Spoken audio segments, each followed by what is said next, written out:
So, you want to learn how to play Kinsect Glaive? Good. I'll be teaching you some of the basics of the weapon and how to effectively use it in combat. For those who already have an idea on how the weapon works, you can check out the timestamps below to skip to the parts you want to learn. First, let's talk about the weapon gauge. In your weapon gauge, you have 3 different icons: a bug, a bar, and 3 empty slots. The slot is where your extracts would be placed. The glaive uses extracts for self-boosts. The bar is your Kinsect stamina. It mostly doesn't matter unless you have a specific playstyle.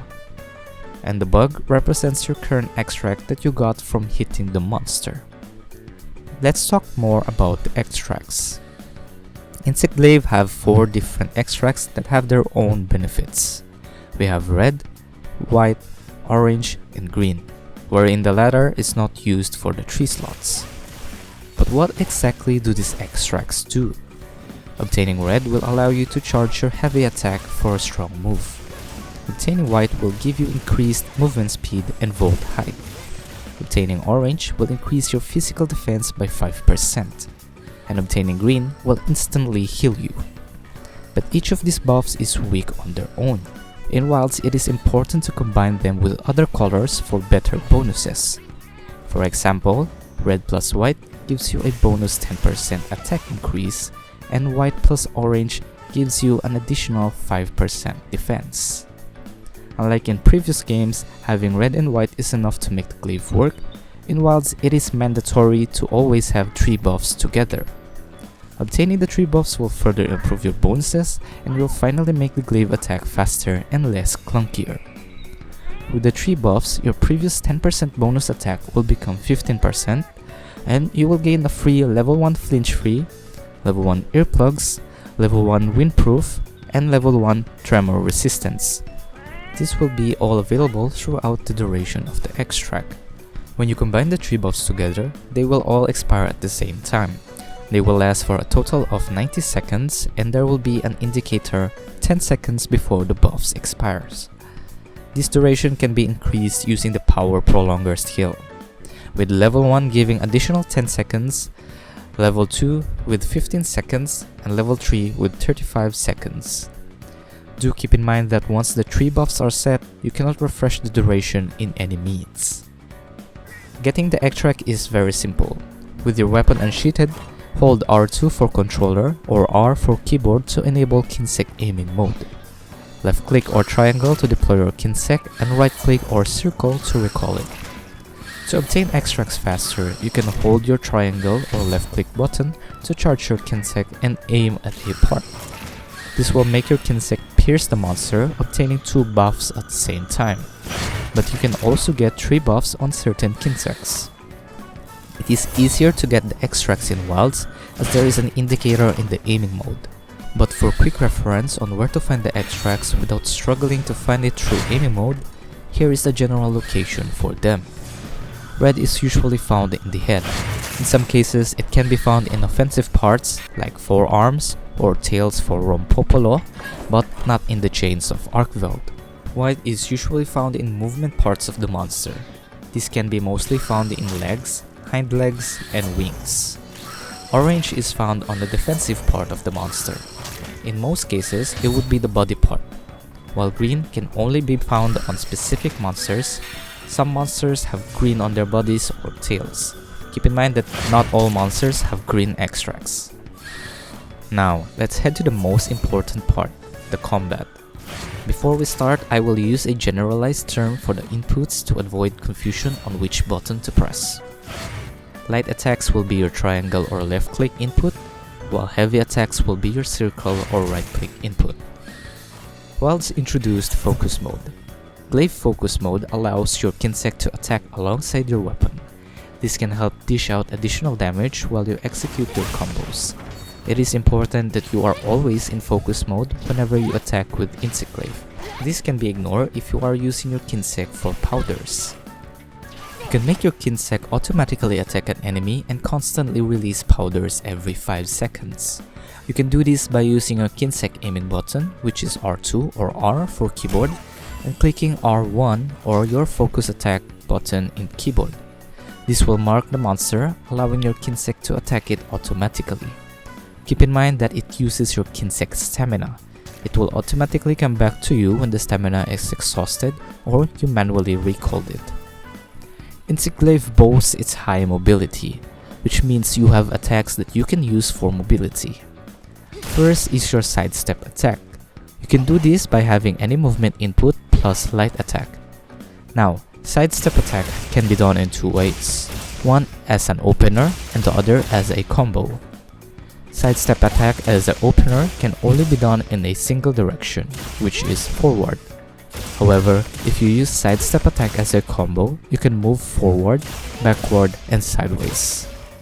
Keep in mind that the sidestep attack can only be used in first input and the second input of light attacks, and the second input in your quick heavy combo. Another movement attack is your dodge slash.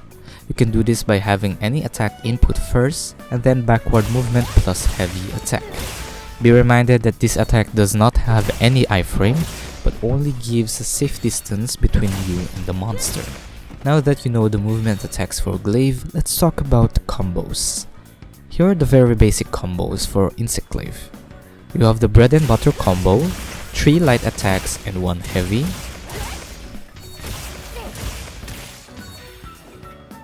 Quick heavy combo with 2 heavy attacks. Mix combo with 2 light and 2 heavy. You can also substitute your second light attack in this combo and make it as a sidestep combo.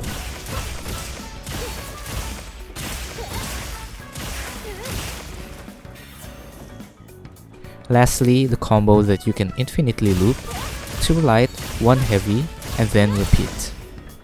Keep in mind that this may be an infinite combo, but it doesn't necessarily mean that it's strong.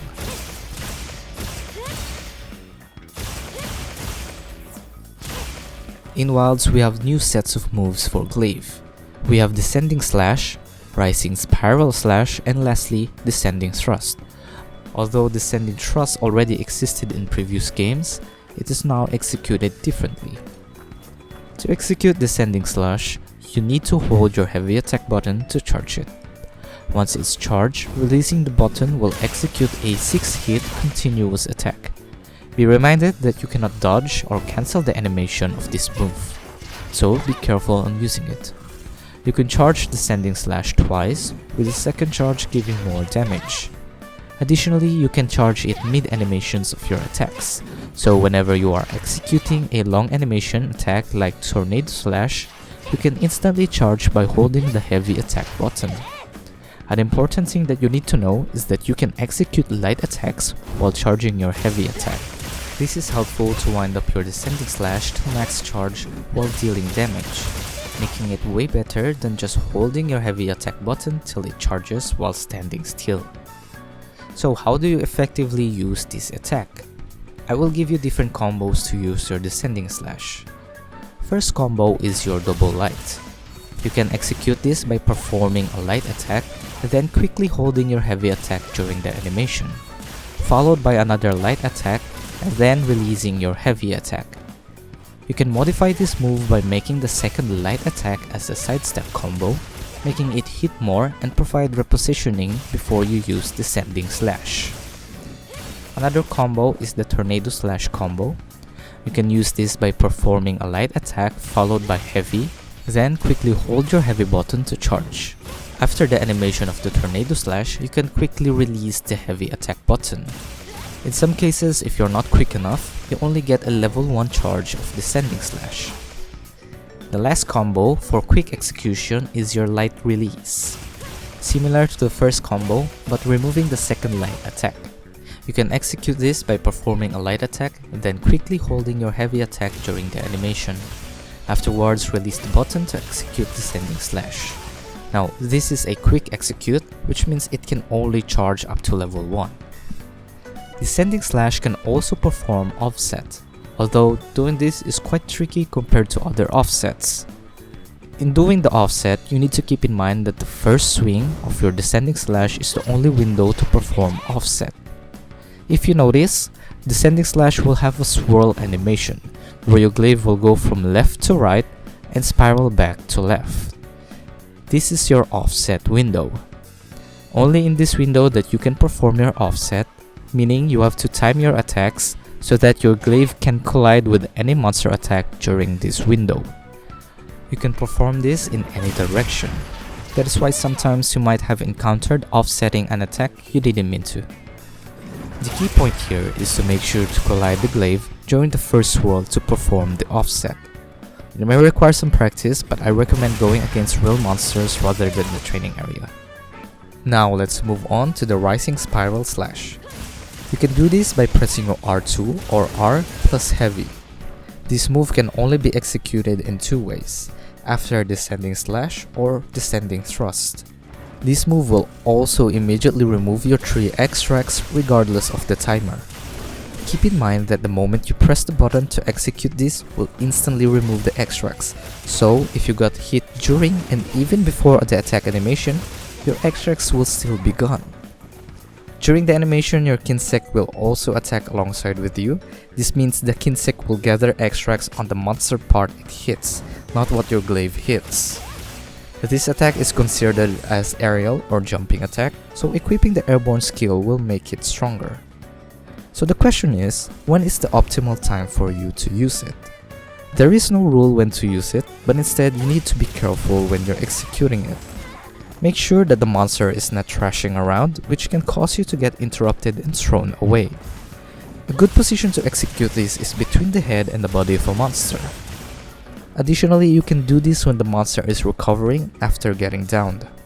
In short, use Rising Spiral Slash when you have a clear hit on the monster. It is solely up to your judgment on when to use it. Lastly, the Aerial Glaive. Thanks to some changes, Aerial Glaive is now viable with decent DPS and a fun way to play the glaive. Since Aerial Glaive is considered as jumping attack, equipping the airborne skill significantly boosts its strength. Aerial Glaive only has one combo, the Volt Dance. This is simply done by vaulting yourself in the air with R2 or R plus dodge button, and then pressing light attack for the Volt Dance. When the last hit of this attack lands on the monster, you will be vaulted back in the air again. You can repeat this 3 times after the first time, allowing you to have a total of 4 Volt Dances. Your aerial attack damage will also be boosted every time your Volt Dance hits with a max of 2 times. The final hit of the Volt Dance deals the mounting damage. The other initial hits, however, do not deal any mounting damage, but it's still considered as an aerial damage. Your best combo for Aerial Glaive would be Volt Dance, hold heavy attack during the animation of your first Volt Dance, and then you can proceed and do 2 more Volt Dances, and then release your heavy to perform descending thrust. Since the 4th Volt Dance won't vault you in the air anymore, it is better to replace it with descending thrust, giving it more power from aerial damage buff you gain from the Volt Dances. With the basics and combos discussed, I hope that you were able to understand how the glaive works. I will be making separate guides for Kinsects and some other videos related to Insect Glaive, so subscribe to be updated. If you have questions, feel free to ask them in the comment section. I'll make sure to answer them as fast as I can. I hope you have a great time playing the glaive. I'll see you in the next video.